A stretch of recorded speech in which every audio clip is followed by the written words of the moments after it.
Hi everyone, Terrell here.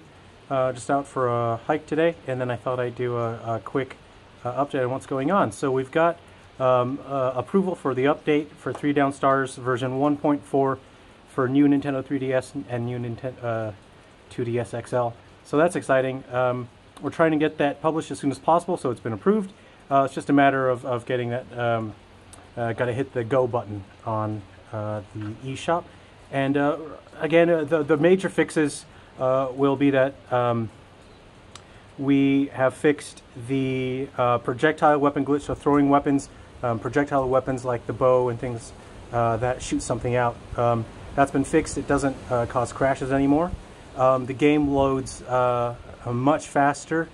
Frontier Fighters mode, the loading time is way faster now, so I was able to do a lot of optimizing. I was able to create some few tricks to get the game to be more stable and run faster.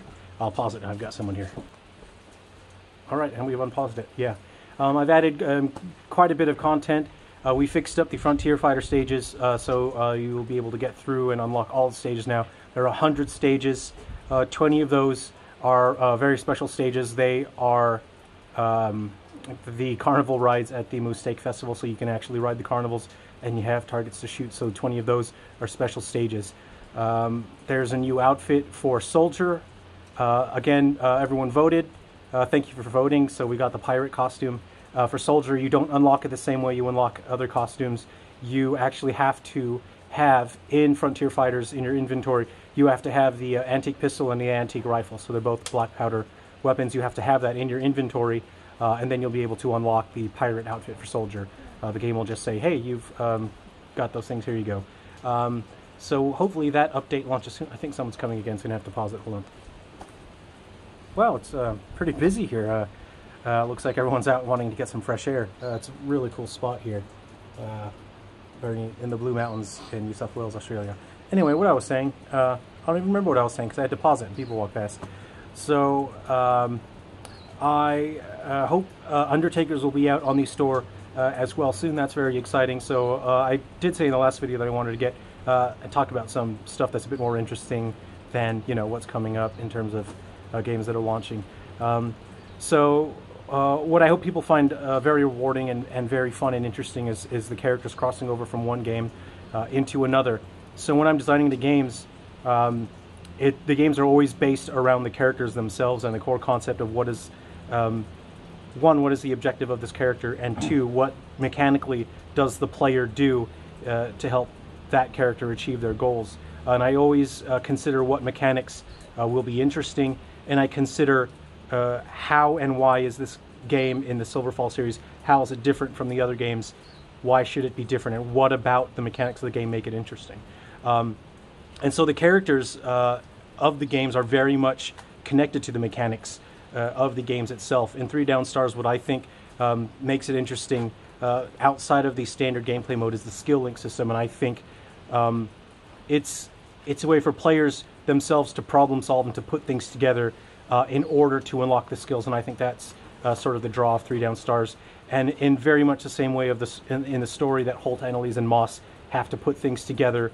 The puzzles in that game are not exactly, you know, take this valve handle and stick it in a valve and turn it. You know, it's not exactly that, because there's quite a bit of clues that you have to put together. So it's a bit non-standard for players who have never done any sort of survival horror game where you're meant to explore and find the answer yourself. And I think that's what makes 3 Down Stars interesting. With Undertakers, it was very difficult. I had to fight myself to not overcomplicate the game, because I want to represent the spirit of video games in the late 70s and early 80s.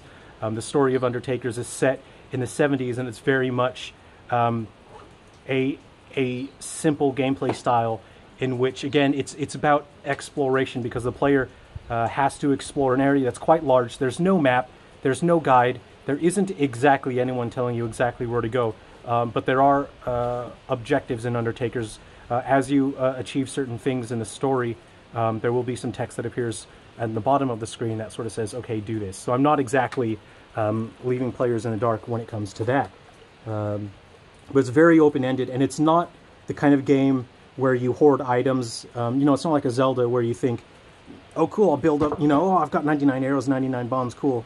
Look at all the rupees I've collected. Undertakers does not have a save file system in the story, and the save file system is not, you know, like a traditional, oh cool, I've made progress and I'll save. The save file system is more philosophical in that as you learn where things are in the game and you learn how to achieve certain things, that, what you've learned, that's the save file system. And I think that embodies the spirit of games from that era, was you spending time with the game and you becoming proficient, you learning about it. That is your mastery of the game. So a save file system doesn't exactly matter, because once you learn how to do certain objectives in the game, you know how to do it. There is a save file system for the battle mode of Undertakers, which is Game B, and I've labeled it that. I didn't call it, you know, Frontiers, whatever, because that's how names in game modes were back then. You know, Game 1, Game 2, Game 3. If you've ever had an old Atari 2600, you'd know you'd have to, like, push the reset button a number of times until it went to the right game mode. So I thought, cool, I'll name it Game B. That does have a save file system to an extent.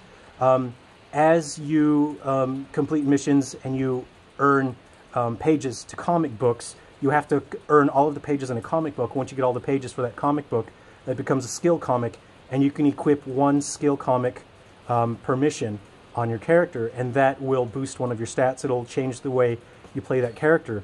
So you go out into a mission. If you can defeat a number of Undertakers, the game will reward you with, you can either pick up a temporary skill comic that will boost one of your stats so that in the next wave of enemies you will have some sort of advantage, or you can get a page for a permanent skill comic, so you have a chance to build up your permanent collection of things that boost your skills. There are a total of 7, maybe 8 characters that you can unlock, and they each have different weapons. So each character in the Game B mode has preset weapons and then healing items that stay around a campfire. When you go out on a mission, you go and fight the Undertakers, and I thought it'd be an interesting way to not necessarily push too far in terms of this is starting to feel more like a Super Nintendo kind of game.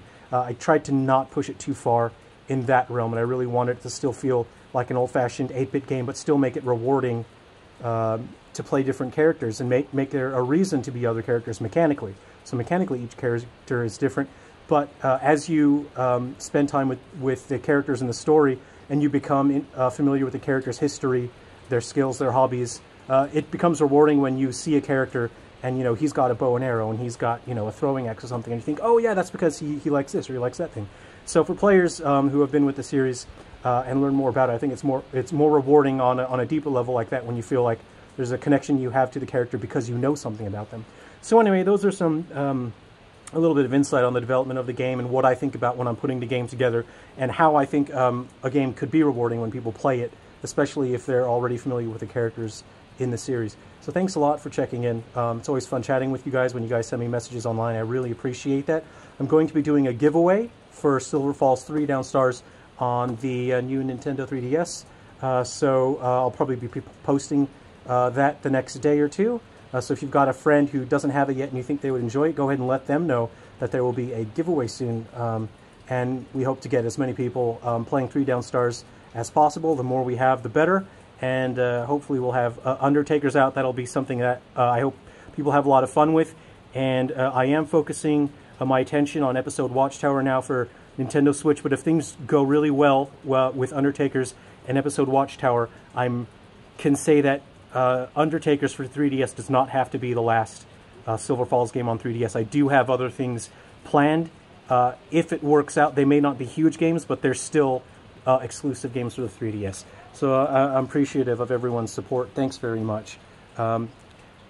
Please keep checking in on social media. Let other people know about the game and the updates. And thanks very much. Stay healthy, stay safe, and we will see you in Silver Falls.